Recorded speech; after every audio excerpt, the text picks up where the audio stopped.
3 weeks ago, the Australian government committed to a defence expenditure increase that will reach 2.4% of GDP by 2034. The headline number seemed modest. But buried in the details was something far more significant.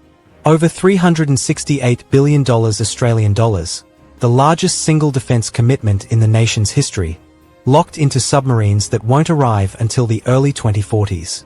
And all of it tied to American and British technology, American strategic priorities, and American approval.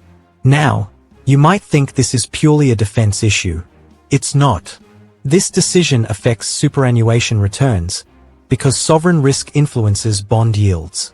It affects trade, because 40% of Australia's exports still go to China. And it affects Australia's geopolitical independence at a time when the Indo-Pacific is fracturing into competing blocs. If Australia is binding itself to Washington for the next 2 decades, the question isn't whether that's right or wrong. The question is, what are we giving up, and what are we actually getting in return? In this video, we'll examine 3 things. First, how Australia arrived at this crossroads, the decisions made over the past 15 years that led to AUKUS. Second, what the strategic and economic data actually reveal about this arrangement. And finally, what this means for Australia's sovereignty, security, and economic future going into 2026 and beyond. Let's begin. To understand today's situation, we need to briefly go back. In 2009, Australia published its first defence white paper under Kevin Rudd. It identified China as a rising power, but assumed that engagement, trade, diplomacy, institutional cooperation would manage the relationship. That assumption lasted roughly a decade. By 2016, things had changed. China's island building in the South China Sea accelerated. Its economic statecraft became more coercive, and Australia began to feel the tension between its largest trading partner and its longest-standing security ally. Then came the turning point, 2020. Australia called for an independent inquiry into the origins of COVID-19. Beijing responded with trade sanctions, barley, wine, coal, timber, lobsters. Diplomatic channels froze. The message was clear. Economic dependence could be weaponized. And Canberra realized it had no meaningful deterrent. In September 2021, Australia, the United Kingdom, and the United States announced AUKUS. It was framed as a technology-sharing partnership. But at its core, it was a nuclear-powered submarine deal and a strategic realignment. Australia cancelled its $90 billion contract with France for diesel-electric submarines. It accepted that it would not own the intellectual property for the new vessels. It agreed to host rotational deployments of American and British submarines at HMAS Stirling in Western Australia. And it committed to a timeline stretching into the 2050s. Now, the strategic logic was straightforward. Nuclear-powered submarines are faster, quieter, and have unlimited range. In a conflict scenario over Taiwan or the South China Sea, they represent serious capability. But they come with a cost that goes far beyond money. They come with dependence. Let's now look at what the numbers actually tell us. I want you to look closely at this. In 2023, China accounted for 36% of Australia's total goods exports. Japan was second at 13%. The United States was fifth, at just 5%. That means more than 1/3 of Australia's export revenue flows to the country it is now strategically opposing. Iron ore, coal, liquefied natural gas, agricultural products, these aren't discretionary. China needs them. But Australia needs the revenue even more. Now contrast that with defense. Australia's entire defense force, Army, Navy, Air Force combined, numbers around 85,000 personnel, including reserves. Its active submarine fleet currently stands at 6 aging Collins-class boats, only 3 of which are typically operational at any given time. The United States Pacific Fleet, by comparison, operates over 50 fast-attack submarines. What's unusual here is the asymmetry. Australia is strategically aligning with a military superpower, while remaining economically tied to that superpower's primary rival. This is not sustainable in a crisis. Now let's talk about what sovereignty actually means in this arrangement. Under AUKUS, Australia will eventually operate 8 nuclear-powered submarines. But it will not build them alone. The first boat will be built in the United Kingdom. Subsequent vessels will be constructed in Adelaide using American Virginia-class designs, with American contractors, American supply chains, and American nuclear fuel. Australia will not enrich its own uranium. It will not control the reactor technology. And it cannot operate these vessels without ongoing American technical support. This is the part most headlines miss. These submarines are not sovereign assets in the traditional sense. They are interoperable platforms within a US-led alliance architecture. And that has consequences. If Washington decides that a conflict in the Taiwan Strait requires Australian participation, Canberra's room to maneuver becomes extremely limited. You cannot host American nuclear submarines on your soil, train your crews in American facilities, and rely on American logistical support, and then claim neutrality. So what happens next? Let's think through the scenarios. If China perceives Australia as a forward base for American military power, and it does, then the economic relationship will continue to deteriorate.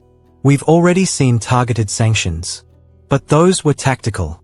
What comes next could be structural.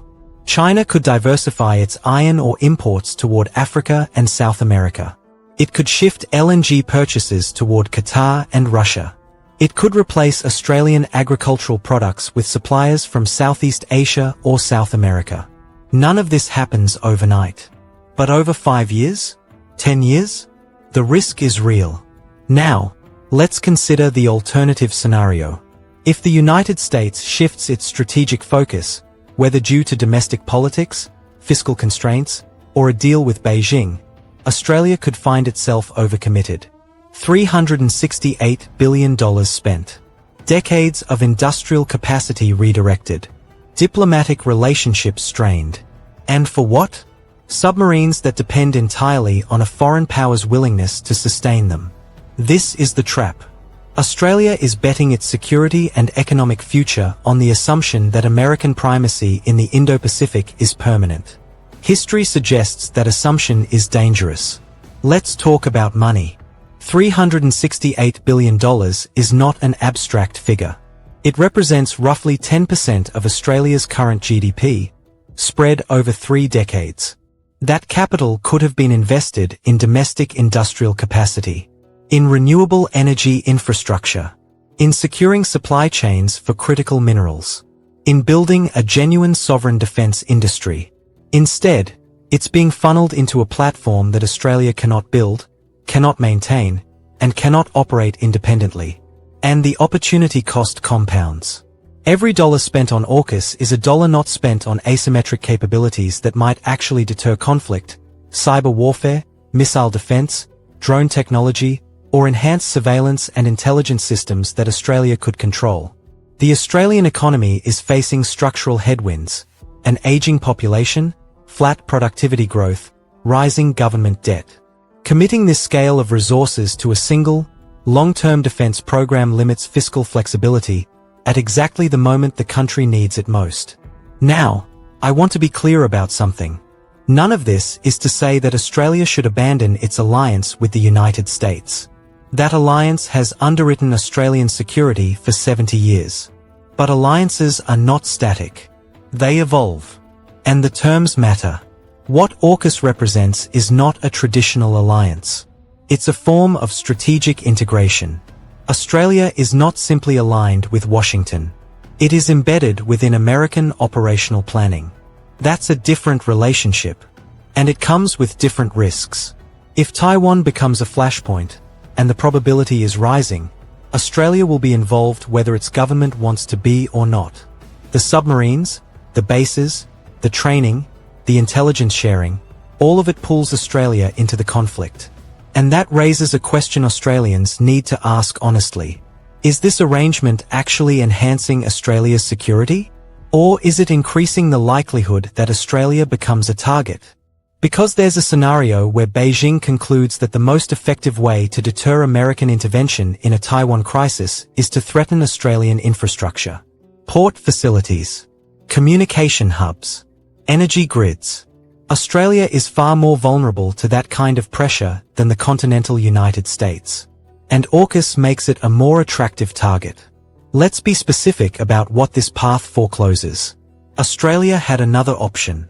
It could have pursued a strategy of armed neutrality, not isolationism, but strategic autonomy.